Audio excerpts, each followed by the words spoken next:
My mother has always been abusive. All my life, she kept punishing me for every little thing. I remember one time, she got home from work and saw that dinner wasn't ready, so she burnt the back of my hand with a grill. I've also been burned with cigarettes a lot. My parents got divorced when I was a child, but despite her abusive behavior, I still wanted to live with her, together with my younger brother and sister. I don't know why I chose to stay with her.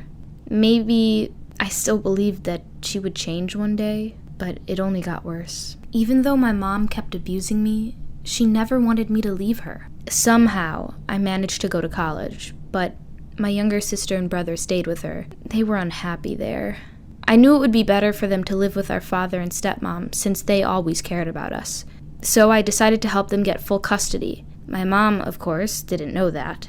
Anyways, I went back home before Christmas to help my mom clean her house. This was basically my decision to give her a last chance. I thought if she could get her home out of hoarder status, and if she went to therapy, she would be able to have custody of my brother and sister again. I wanted her to get better because no matter what, I've always loved her.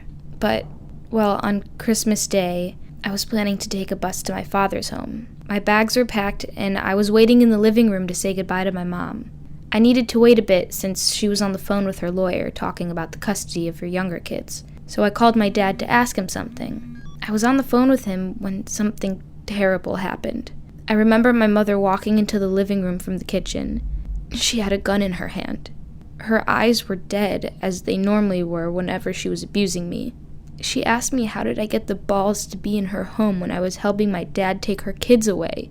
Apparently, her lawyer informed her that I was going to testify on my father's behalf for the custody. I don't remember her firing the gun, but I do remember feeling the heat of something passing by my head on my right side. She kept pulling the trigger, but the gun jammed. The next thing I remember, I'm running down the road, still on the phone with my dad. I remember he kept screaming if I was okay.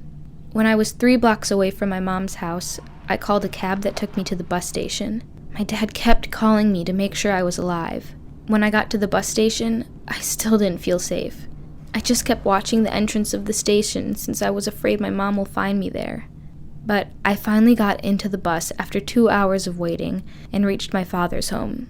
After this horrible incident, I needed a lot of time to recover.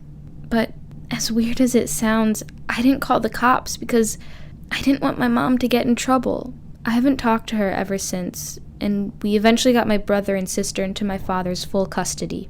And well, I understand that all the negative experience I had with my mom affected me for life. Once every few months, I imagine that I'm dying on the floor in a messy house amongst the trash, roaches, and anything else I couldn't clean up for my mom. It shakes me up for a few days, but I understand I can't erase my past, so I learned how to live with it.